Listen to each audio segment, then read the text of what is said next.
We are back with You're Free to Go. We really appreciate everybody tuning in to this podcast. It's getting a lot of traction, and Mark and I are enjoying bringing it to you, and we're not going to stop. So thanks for tuning in, and we're going to get right into it today. Mark, how's everything going for you out in California? You good? Well, I'm back in the sunny weather. I mean, I enjoyed my stint in Florida with you, but I got tired of the rain. You know, as soon as you left, it got beautiful. I mean, I'm looking out the window now, Mark. It is sunny. It's been like, high 70, low 80. It's been really, so I think it might be you. Every time you come, you bring, I don't know. yeah. And from there, I went to Las Vegas How was that? and I discovered the difference between Vegas heat and Florida heat. Which Vegas is, heat, which everybody says is dry heat, which is true. It was like 110, wow. and Florida in the 90s with 90% humidity is like a steam room, and Vegas is like a sauna. Okay. So the question is, which place can you sit the longest, Mm. in a steam room or a sauna? Which is What do you healthier? think? I don't know. I guess I have no idea. I don't know. I know I could last a lot longer in a sauna Sauna. than a steam room. I have a harder time breathing in a sauna, but I Yeah. don't know. But I go to the spa and they say do it, so I do it. But I think Yep. the other thing they say is really great for you, those cold plunges. Have you done those? No, and people have recommended that to me. And Oh, when I was young, I did this polar bear club thing. I've I heard was of those. living up in New York in Manhattan, Uh-huh. and we would go out to the beaches in the middle of the winter, get in our bathing suits and run into the surf, Yep. and freeze our ass off, Uh-huh. and thought that that was cool. So I guess it's the same kind of thing, Right. only there was a group effort. So you weren't alone, suffering alone. Right, I have. right. You're a bunch of idiots Uh, instead of one idiot. I did a cold plunge once, and I know I should do it again, like you said. They're supposed to be good, but Supposed to be good for you, yeah. it just was very painful. So we know we've gotten a lot of feedback on the show. We've talked in the past. We've answered some questions and this. One of the things people keep saying is they love our banter, so we're going to keep going in it. They love our crazy ass cases. So today we'll do a couple crazy ass cases. We've had some guests recently. So let's do some banter. But before we get into it, because I want to talk about it might be one of the craziest cases I've ever handled. It's a simple DUI, but wait till you guys hear this story. You're gonna you better be sitting down with a seatbelt because you will fall out of your seat when you hear this case. But before we get into that, I want to talk about a different DUI that's been in the news. Mark and I, we were talking about this offline. It's a Netflix show called The Crash, which is everyone seems to be watching it right now. It was a girl who was tried when she was 17 years old named Mackenzie Shirilla in Ohio, somewhere outside Cleveland. And to my knowledge, and I think Mark will agree, it's the first time ever a DUI, when there's a DUI with a fatality, they can be charged with vehicular homicide. It's the first time where we've seen a case that was a vehicular homicide charged as a first-degree felony, meaning premeditated, meaning the driver, this young girl Mackenzie, was accused and criminally charged by intentionally committing this accident with the intent of killing her passenger and also a second passenger. The passenger in the front seat next to her was her boyfriend, who she was actually living with. And then the passenger in the back was just a friend of theirs. And what makes this, so unusual is that's the highest charge, right? In a Yes. murder case, that's usually, when you have a very serious murder, a hit, or, people, it's even beyond crimes of passion. It's the Right. most serious murder charge, It really, right? really is, premeditated. So, and think about how you can prove that something was. How was it just not an accident, right? So in this case, first of all, the forensics, they were able to rule out through toxicology and so forth. They were able to rule out drugs and alcohol because this young girl, Mackenzie, had no drugs or alcohol in her system. And as the story went, I actually watched the documentary. I think your wife has too, Mark. They were at a friend's house. They had just graduated. Well, Mackenzie was in high school, and they had a high school graduation party at someone's house. Her boyfriend was several years older, around 21 or 22. She was actually already living with him. Her parents gave her permission to move in with him. And they were all at this house till like 5 in the morning partying, but that doesn't necessarily mean drugs or alcohol because she did test negative. I think others were there using drugs and alcohol.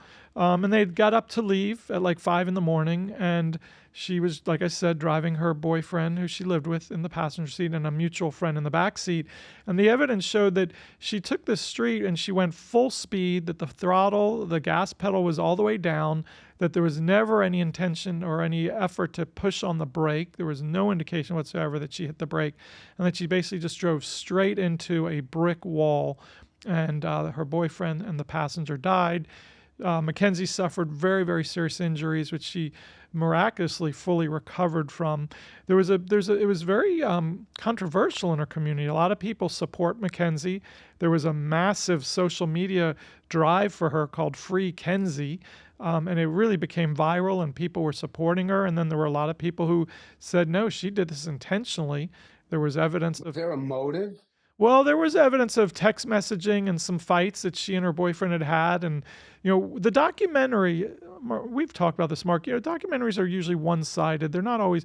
So this Who was, did this? Was this a defense documentary? I think it was more, I don't know the answer, but it came across to me as a prosecutor's type documentary, because there was really Ah, there was no really perspective from the defense on it. But so it comes across that that she had made effort or made indications to her friends that she didn't that she was never going to let him out of this relationship, and that he wanted out, but she wasn't going to let him out, and that she was volatile, and that she was banging on the door at their house to let her in a lot of times, and that he was really trying to get out of the relationship, and she had made comments that no, he'll never get out of the relationship alive, type of thing. And the jury came back guilty. One of the things, Mark, that we did not talk about that I want you to know, because we look at, there was an appeal in this case that she lost, but I believe in watching the documentary, there may be an opportunity to appeal for ineffective assistance of counsel. And my position on that is that, when you, as we know, and our listeners should learn, that when you are looking at losing your freedom, you have a constitutional right to a jury trial.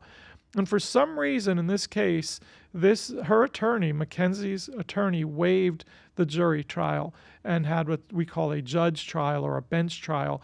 Now, Mackenzie would have had to agree to that, but to me, that was a fatal flaw. And you and I have both talked, like, unless we're sitting in that courtroom and we read every piece of evidence, we hear every piece of testimony, we see the evidence, we hear the rulings and the arguments, we really can't opine on a case. So I'm just basing. yeah, I don't like calling in plays from the stands. Right. You got to be on the field. Exactly right. And so neither of us were, and all I know is what I saw in that documentary, which again is one-sided, and there's a lot that was left out, because you only do in an hour and a half. You're going to take a 2-year-old case and melt it into an hour and a half is impossible. So what I saw in that documentary, though, made me wonder, why the heck would a lawyer waive the right to a jury? Because we all know a jury has to be unanimous verdict. So either 6 or 12 people would be in this case. You'd have to convince 6 people unanimously, or 12 possibly unanimously, of guilt, or not guilt, to get a verdict of not guilty. Or if you convince one to disagree with everybody else, You have a hung you jury have a hung jury. and a mistrial. A mistrial, Right. Mackenzie gets a new trial. So the odds of that would be much greater than the odds of only having to convince one, the judge, that your client is guilty or Well, not guilty. Guy, in my career of close to 300 trials, I have never opted for a judge trial. Right. I know. It doesn't make sense. Now, the only time, because a few people have asked me, like, why the heck would you do that? I said, the only time I would think is if you think you know your judge really, really, really well. You've been in front of this judge 1,000 times. You really know, not because of a friendship, but just because you know the way they rule, their kind of their demeanor on things. And sometimes there are cases where the subject of the case may be so inflammatory for the average person or jury that they can't put aside that, you know, emotion and prejudice and rule just strictly on the evidence of the law, whereas theoretically a judge could do that. Right. Judge would be less passionate or more impassionate. Sure. But those are rarities, and that's taking a real risk because, like you say, all the prosecution has to convince is one person. Right. The odds are much greater for the prosecutor to convince one than it is 6 or 12. So, Right. so there may be an opportunity there. And what's interesting on a personal level, I haven't even shared this with you, Mark, yet, is that we had a former client of mine on as a guest early, maybe about 10 episodes ago, named Jerome Peel. Jerome was prosecuted for vehicular homicide. He was not drunk. He was not impaired by drugs or alcohol. And he had left his high school. He had picked up his girlfriend from school, and they were driving, and he got Right. reckless, and he caused an accident with fatality. And he, at the end of he was a really revealing, like he really was very vulnerable when he came on our show, and he talked about how this changed his life, affected his life, how people still look at him as a felon, and so forth. And he saw this show, The Crash, and he felt, even though his situation was different, no one ever alleged that he intentionally lost control of his car and hit this other car, causing a death. And in The Crash, they are alleging that Mackenzie intentionally ran her car into this wall, intending to kill her boyfriend. So he recognized that these cases were distinguishable, his from Mackenzie's, but he felt very much for her family, and he actually has reached out to them and opened dialogue with them. And as a result of that dialogue, they've actually reached out. So Mackenzie's mother, Natalie, has actually reached out to me. I have not spoken with her yet, but maybe I will. She lost her first appeal. So obviously, the only way we would get involved is if she gets a new trial, which, I don't even know enough of the case yet or the details. Where was this? It was outside of Cleveland, Ohio, in a small Oh, town. Yeah. So stay tuned, listeners, because we may, maybe we will be brought onto this case. I'm going to reach out. I did get a message from Natalie, again, Mackenzie's mom, and maybe we'll get involved in this case, because it's a very interesting case. And if she didn't do it intentionally, because she was found guilty, and now she's got a very, very, very long prison sentence, and if it wasn't intentional, then this case really does need to be reviewed. Maybe we'll be the ones to do that. So anyway, I do have this crazy ass DUI that ties in, because that was not a DUI, but it was a car crash. You want to do a case first, or you want me to go into no, mine? go ahead. I want to hear about your DUI. Well, I'm telling you, it may be, even though it's a simple DUI, and we have these monster big cases also, this might be the craziest case. There's two parts to it. So I'm going to start with the first part. LB, she's a female client, calls me because she got a DUI.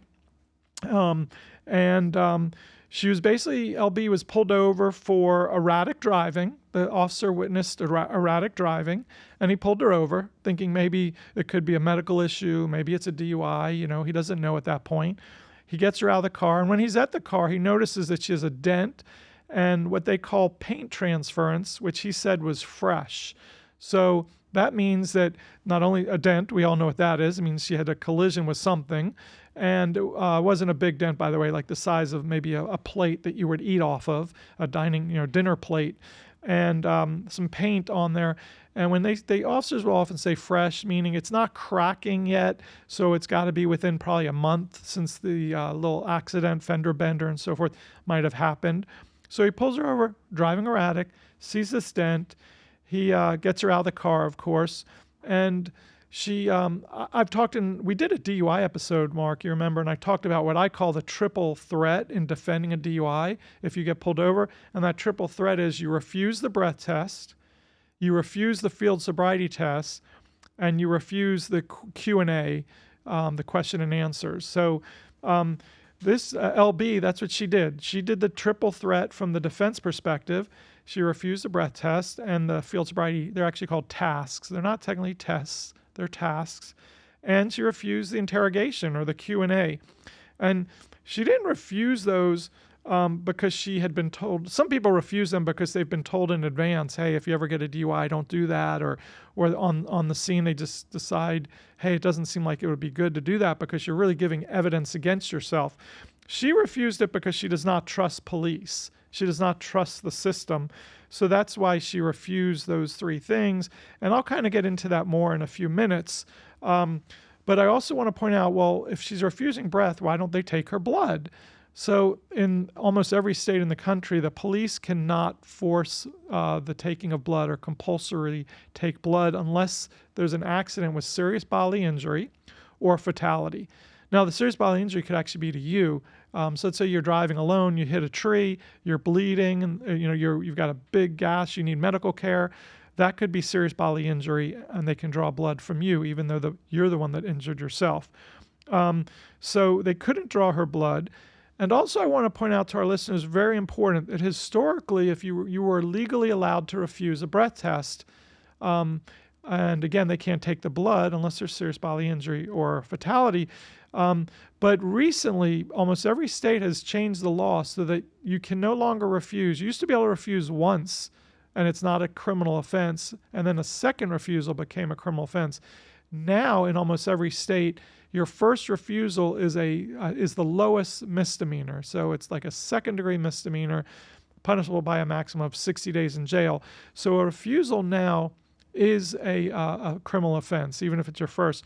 This case happened before the law changed. This case happened about 8 years ago. It was probably around 2017, I think, if I remember correctly. And I'll tie that time frame in a minute for you. So you say to yourself, well, how the heck is the prosecutor going to prove this case? She didn't give breath. She didn't do field sobriety. She didn't do Q&A. She basically just sat there and refused everything. Well, the prosecutor can move forward and prove that her normal faculties were impaired. They don't have a breath test. They don't have a drug test. They have to convince a jury that LB's normal faculties were impaired. Her normal faculties are defined in the statute by a number of things. For example, ability to walk, talk, judge distances, do the things we do in our everyday normal routine. And so the cops will say, well, I asked for their driver's license, and when they got it from their pocketbook, they fumbled with it, they dropped it a second time, they finally handed it to me. That's your normal faculties. So that's how they try to prove a DUI when they don't have the breath test, right? They talk about the driving pattern and so forth. So most criminal cases don't go to trial. We kind of all know that. But some cases do go to trial. And when we break it down to DUIs, if there's a breath test and it's above the legal limit and we can't beat that intoxilizer for some reason on a particular case, it's hard to go to trial on that if we can't beat the intoxilizer. But in DUIs that don't have breaths, Mark, we both know those tend to go to trial a lot more because it's hard for an officer to convince a jury that someone's normal faculties were so impaired that they shouldn't have been driving. So this case did go to trial, and you have to remember that at trial, the defendant still has the Fifth Amendment right. They have the constitutional right to remain silent, just like LB did on the side of the road the night that she was arrested. So what does that really mean? It means that when we start the trial, the prosecutor has no idea what my client is going to say. They weren't able to take their deposition because they have the right to remain silent. I have no legal obligation, or we defense attorneys, Mark and I, have no legal obligation to tell the prosecutor what our client is going to say. And so we get to trial, and they have no idea what the client is going to say. In fact, they don't know if the client's even going to testify. But we kind of had to in this case because what we had going against us with a driving pattern was a bad driving pattern, recklessly driving basically. So we had to somehow explain that away. And I've had cases where people said a cat jumped out in front of them and that's why they were weaving and things like that. So the cops testify, they go forward. And they go first, everybody. I think we've talked about that. You should know that the government has the burden of proof to prove their case, so they go first. And then we get to put on our defense case when the government's done. So basically the case for the prosecutor is testimony from the police. And they talk about her driving pattern, that they were watching her for about 1.5 miles and that she was kind of, drifting in and out of her lane. She didn't almost hit anything, so that was good. But she was definitely, something was wrong. The way she was driving was clear that she wasn't paying attention. They said that they observed her to have glassy, puffy eyes, which they said is an indication of someone who's been drinking and is impaired by alcohol.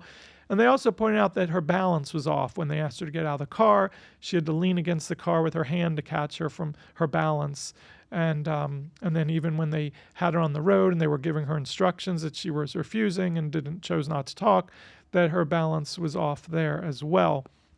So then after that, we said, okay, how are we going to respond to this? Well, I get to put my client on the stand. Again, LB's there. She's never talked before. No one knows what she's going to say. So we first address her eyes. Why are they bloodshot and puffy? Well, the arrest occurred at 3 a.m. It turns out that we were able to show that she had clocked in for work at 1 in the afternoon and got off from work at 2:45 a.m. So she worked a very, very long shift, and you could tell by her timesheet that she works in a bar. It happens to be one of these bars that does not serve alcohol, food. They serve alcohol, and you're allowed to smoke in it. There's a separate restaurant next door where they serve food. It's kind of like a compromise that this bar made, where they own two establishments. One next door, kind of connected, where they make money off of food. But the side that LB worked in was strictly the bar with music and a lot of cigarette smoking. So that explained why her eyes were so bloodshot. She had worked a very long day. They were puffy. She was tired. It was late at night, and she had been around smoke all day.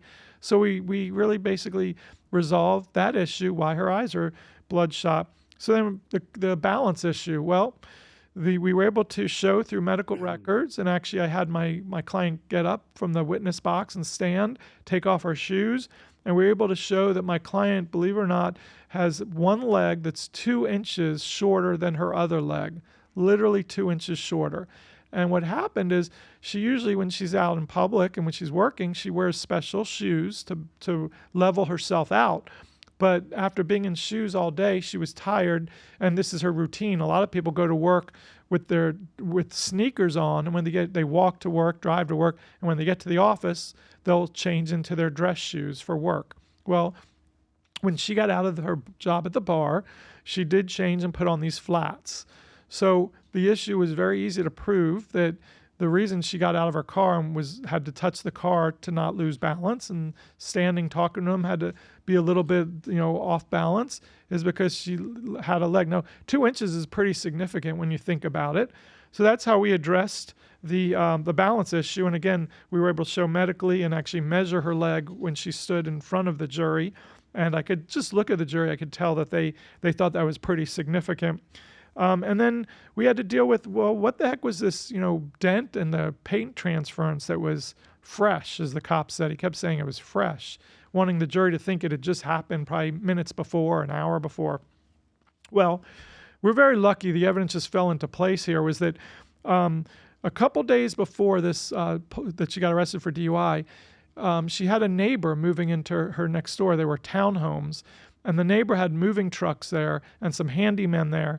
And she met my client, LB, for the first time that day. And LB was trying to navigate in the middle of the day to get into her house, into her garage, and she had to navigate around one of the workers' cars for her brand new neighbor. And in doing so, LB touched the side of the garage. And we were able to show that that's exactly through this. I called the witness, her neighbor, who had no loyalty to LB. They had just met days before. She certainly wasn't going to lie for someone she just met.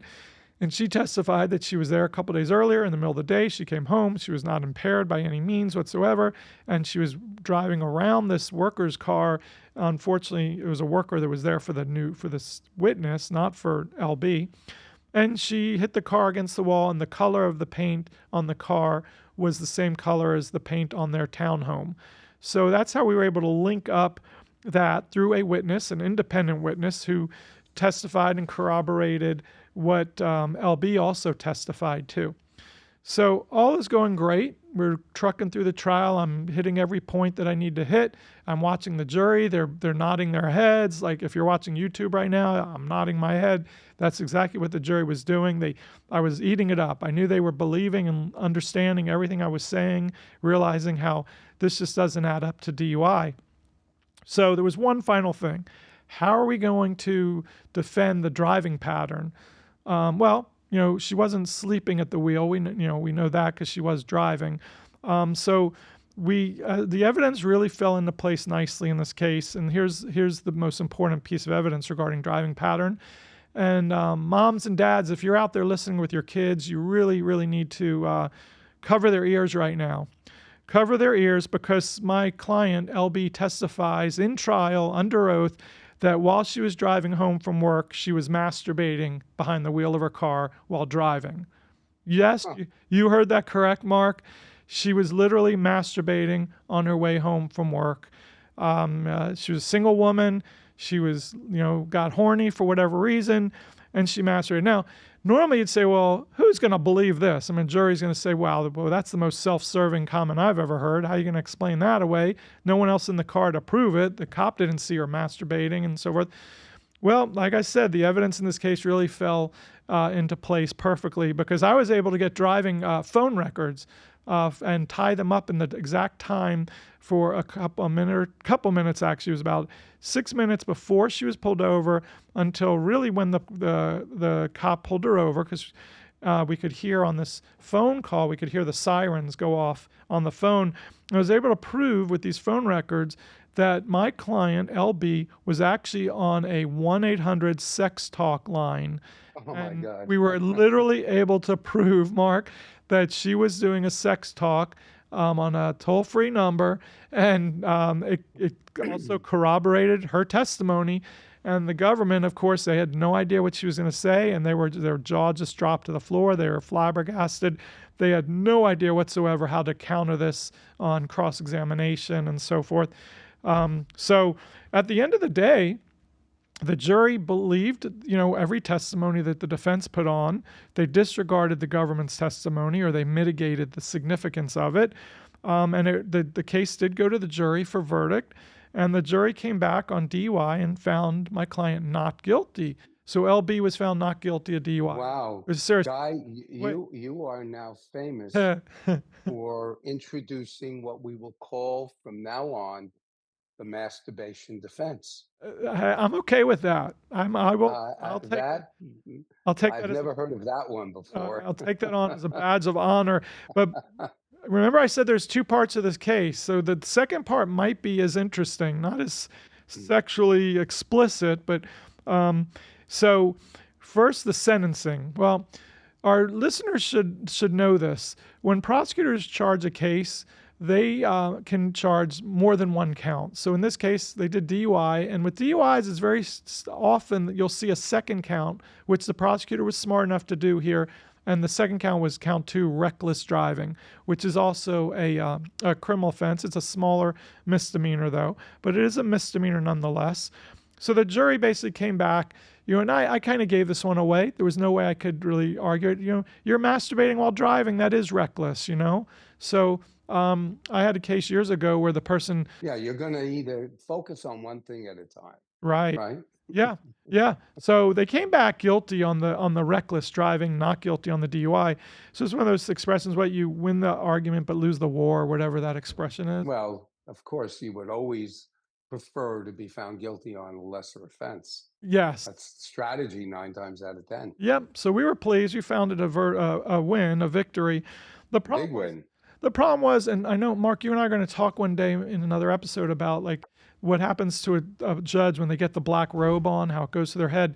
In this case, the judge, they're human, and he heard all the evidence, and he said, well, geez, they didn't get found guilty of DUI, but this was really not a good case. And so they basically slammed her in sentencing on the reckless, gave her basically all the same, conditions that they would have given her if the jury found her guilty of DUI. But this is where the case gets good again. So, okay, so she's going to go no jail because she had never been in trouble before, but she is going to be on probation for a year and have to do all these DUI things like alcohol evaluation, drug evaluation, treatment, community service, be tested for alcohol, no drinking, blah, blah, blah, blah, blah. So basically, most of the time, clients stay in touch with me. We make sure their probation runs smooth. But in this case, I never heard from LB again. And several years later, it's actually during COVID. That's how I remember that the case occurred, a couple years, maybe 2017, 18, something like that, because COVID broke out in 2020. This LB was at a bar. It was like in 2020, probably it was like around... It was November of 2020. So COVID is raging. The whole country's shut down. And she's at a cigar bar, outdoor cigar bar, and she's talking to some buddies at the cigar bar, and she's telling them about her DUI and the whole trial, and she thinks it's hilarious. The jury found her not guilty, da-da-da. And they asked her, someone said, how'd the probation go? And she said, no, you know what? I didn't need that. I'm not an alcoholic. I didn't need any probation, so I just never went. I'm like, whoa, wait, what'd you say? She said, yeah, I never went to probation. They put me on probation, but I never showed up.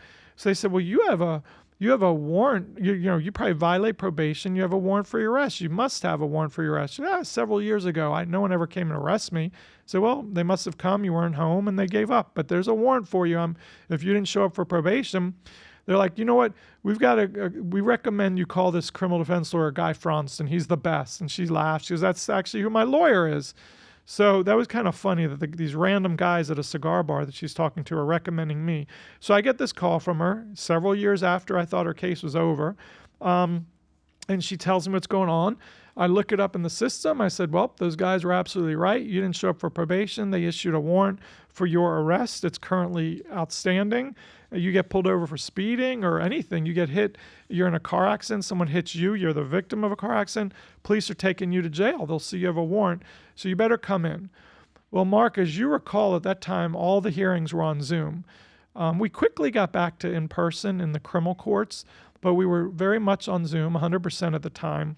And typically when someone has a warrant for a violation of probation, you can't just call the judge and say, I want to set a hearing to address this warrant for violation of probation and have my client walk in the courtroom with me as a free person.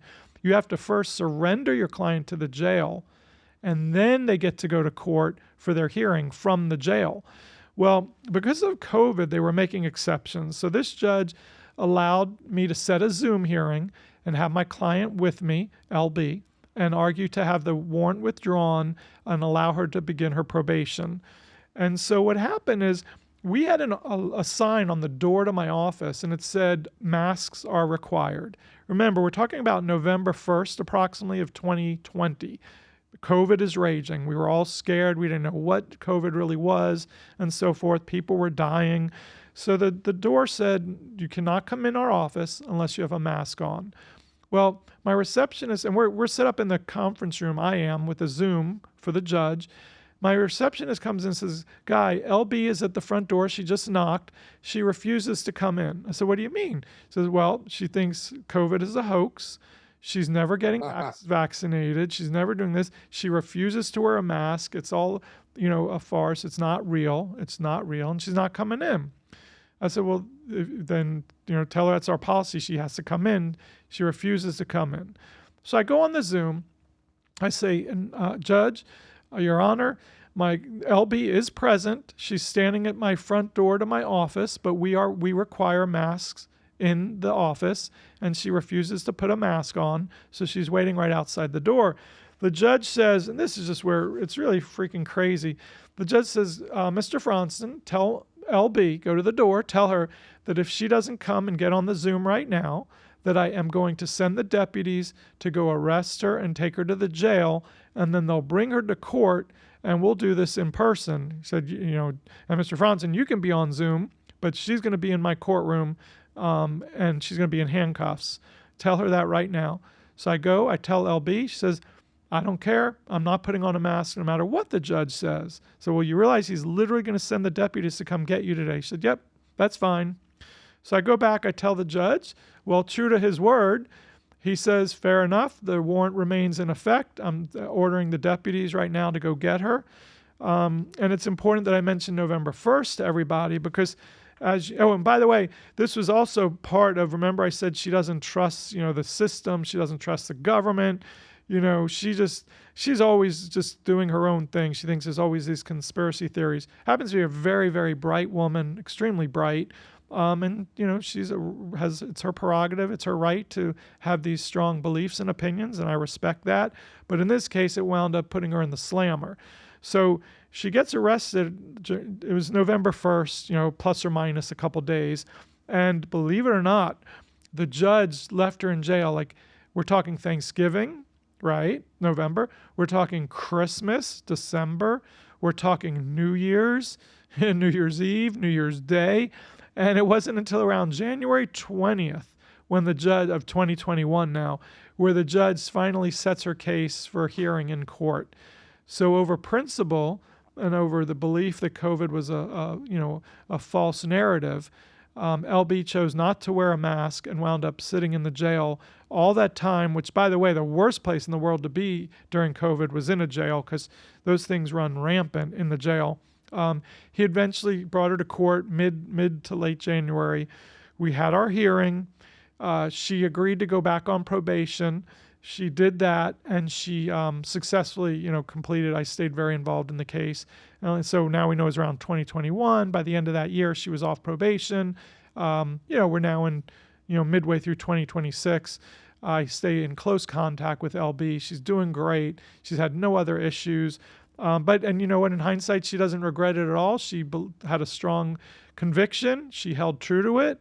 The judge did what he had to do. She respects that, and and she held, I guess, lived her truth. She stayed true to who she is and has no regrets about it whatsoever.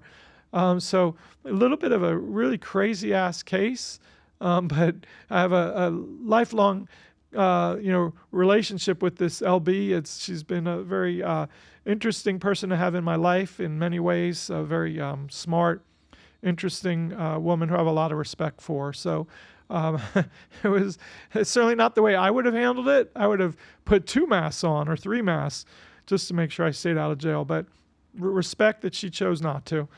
So anyway, Mark, I Well, know. let me ask you this. Do you think that the judge overreacted into the length of time that she was in? Yes and no. I think no, because during COVID, things were moving very, very, very slowly, right? Court Well, doc, knowing that, then that would even argue for keeping her in for a less period of time. right. Um, Besides, by putting her in, doesn't expose her Yeah, to potential, it's almost like, punishing her for not believing in COVID by giving her COVID, right. right? No, I hear you. I don't, I, I mean, the reason I raise that is because it kind of leads into what I wanted to talk about briefly, and you and I discussed this over the phone before this session. What I call robe fever, right. I alluded which to is that not earlier. my own term. It's a term that we lawyers tend to use a lot, and it basically implies when judges, with all of their immense power, uh, use it or abuse it.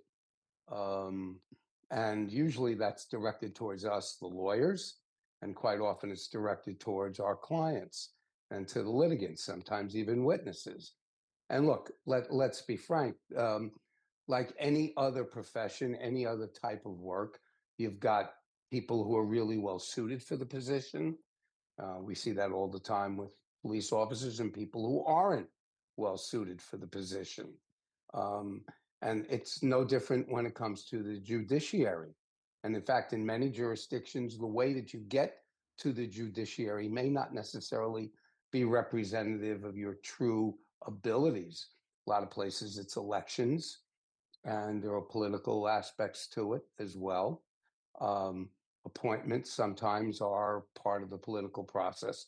So the bottom line is we have some great judges. Most of the judges I've encountered throughout the US have been really fine judges. I respect them a lot. Yep. And I've had some judges that I've been in front of that, frankly, I don't think they belonged wearing that robe. Yeah. And they had robe fever. So I've had a couple of instances, a couple of interesting stories. One actually involves um, the the conflict sometimes between the state and federal systems. Okay. Now, theoretically, federal judges have more power than state judges. Um, and they could, in the dynamic between the two systems, sometimes you see that happen. And I actually experienced that. I had a case in front of a state court judge And just so who was very, our listeners yeah, know, federal judges are appointed by the President of the United States, and state judges are often elected and or appointed by the governor of their state. Is that right? right. Yeah. And sometimes they do run for election. I know in Florida they get appointed, but then they can run for reelection But once they're appointed, federal judges are always appointed though, correct? and they're appointed for life Right. unless they step out of line. The number of federal judges who have actually been impeached, I Right. can't think of more than a handful in my entire career. Hmm. Um, so it's very, very rare, and they have enormous power. Um, so I had a case. In fact, it was in Florida, and it was in fact in Broward County, where I was practicing a lot. I had a case in front of a state court judge who was well known amongst the other lawyers who appeared before him as someone who had a habit of being very pushy and abusive.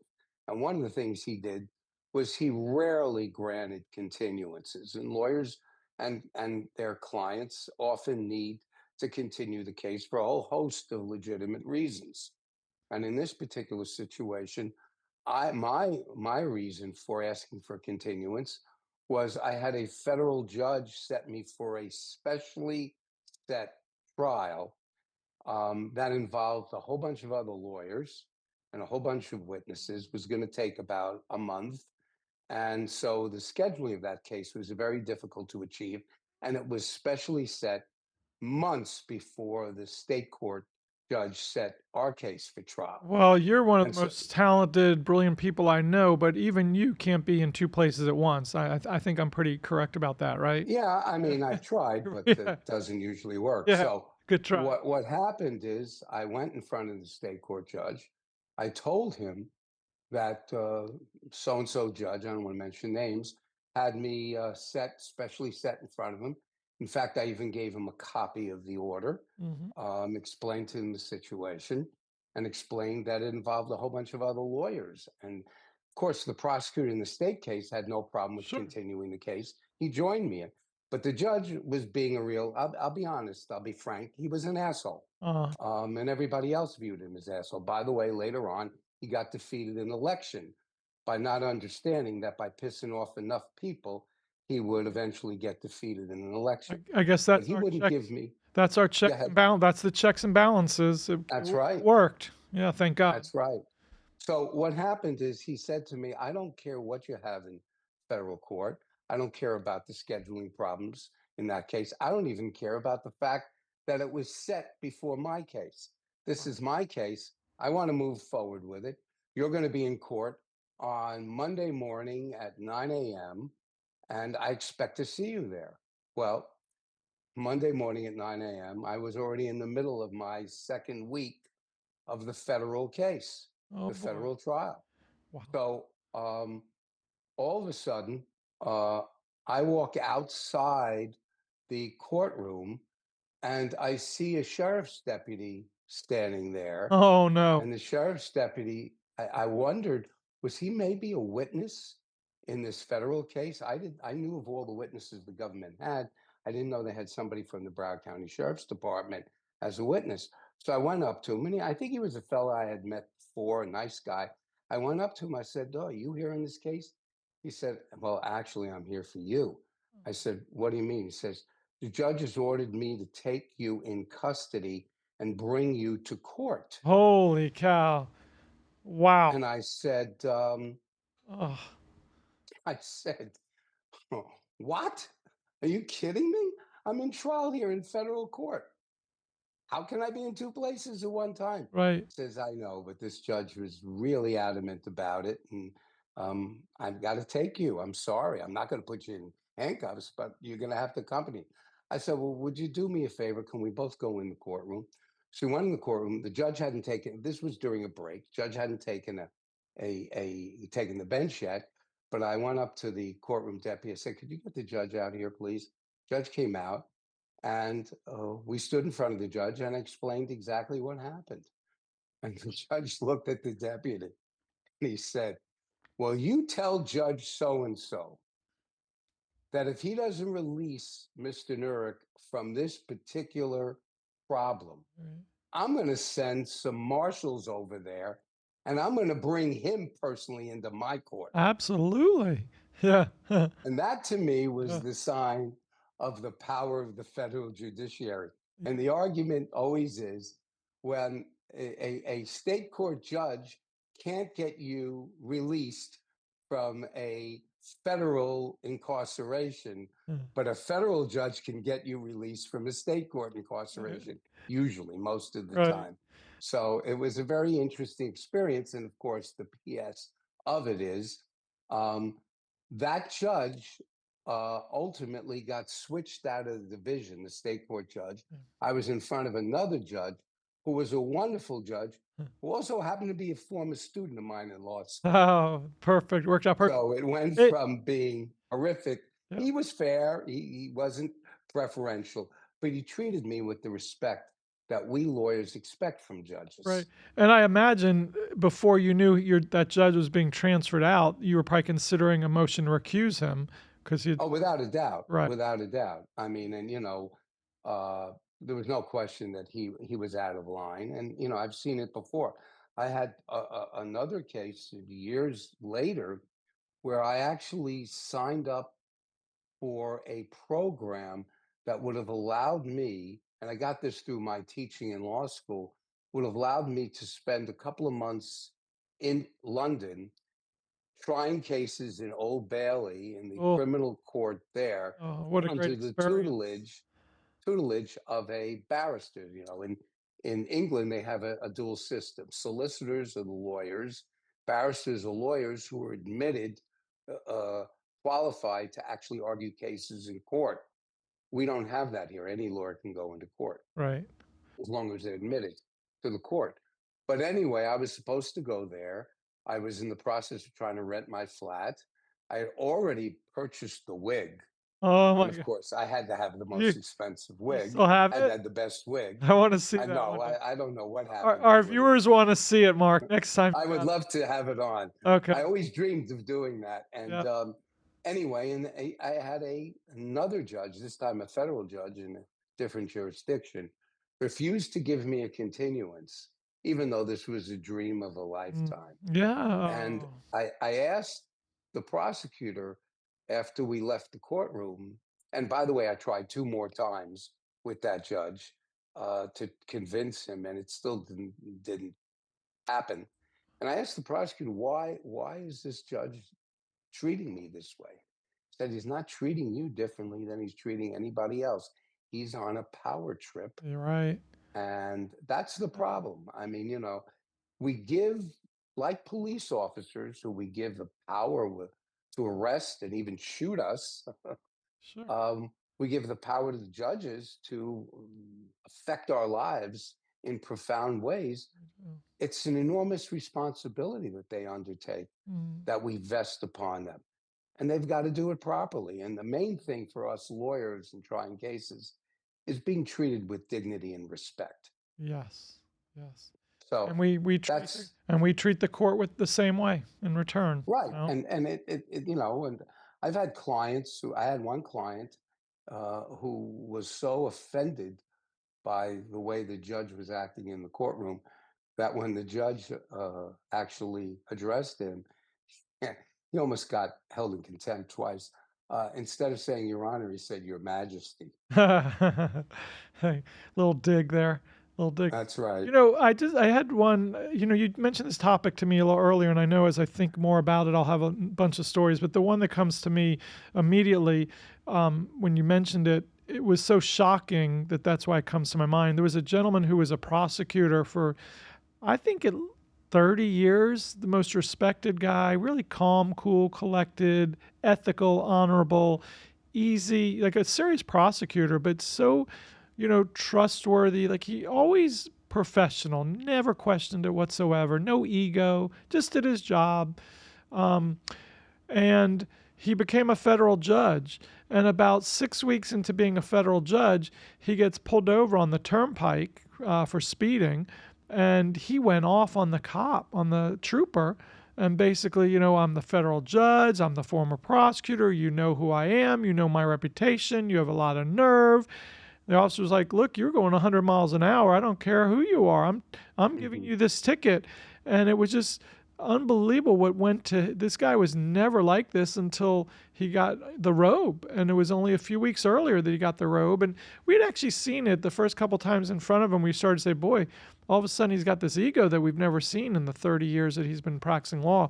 So there is definitely some type of robe power that happens to some, not all, and it's really the few, but it does happen. I remember one judge, it wasn't really the robe power, it was just more of his personality, but during jury selection, it was very funny. Again, his personality was, if someone on the jury would answer, "Yes, I happen to have some Amazon stock," the judge who came from a very wealthy family, he'd say, I need to stop right there and tell you, I'm the largest individual shareholder of Amazon stock in the country. I need to disclose that. I need to make sure you're aware that I'm still able to remain neutral. It won't affect my decision-making whatsoever in this case. The next juror would, in their voir dire, would mention something like, I'm a real estate developer. And judge would say, I got to stop you right there. I developed 18 properties last year, 2 million plus square feet. I'm the biggest developer in Palm Beach County, Florida, but it's not going to affect my... He was hilarious. But it was, I don't know if... I think it was really just he had that personality, was braggadocious. So it wasn't necessarily robe fever or robe power, but that's a whole nother... we can do a whole episode one day on... Oh, yeah, I've got some horror stories, yeah. but, Well, we can save that for another time yes, because we I will. think we're running out of time here, We right? will. But I do need to remind Yeah. everyone to like and, subscribe and, friend and all the good stuff and comment. Please submit comments to us, about the podcast so we Or know questions you may have. what you're thinking and so forth. We love the feedback, so don't hesitate. And even with the subscribe, which is it's free. Everyone needs to understand it's free. Like, even my wife just the other day said to me, she listens to every one of our episodes. She's a super fan. And she was with some girlfriends the other day, and they were all talking about it, and they were asking for the site, so she gave it to them, and she looked at it and realized she had never subscribed. My own wife, 44 episodes into this, she had never subscribed herself. So everybody, if you listen, thank you for listening, but please also subscribe. And with that, I'll let Mark close out the episode. Well, as we close out every show, until the next time, ladies and gentlemen, you're free to go. Down Low Investigations is a sponsor of You're Free to Go. Behind every great criminal defense attorney is a great private investigator. That's why Mark and I use Down Low to investigate cases all over the country. Down Low can help you too, whether you're running a background check on an employee or running a background check on a blind date, or let's say you need someone followed or some other type of investigative work conducted. Down Low is the way to go. Call Download Investigations at 561-843-1806.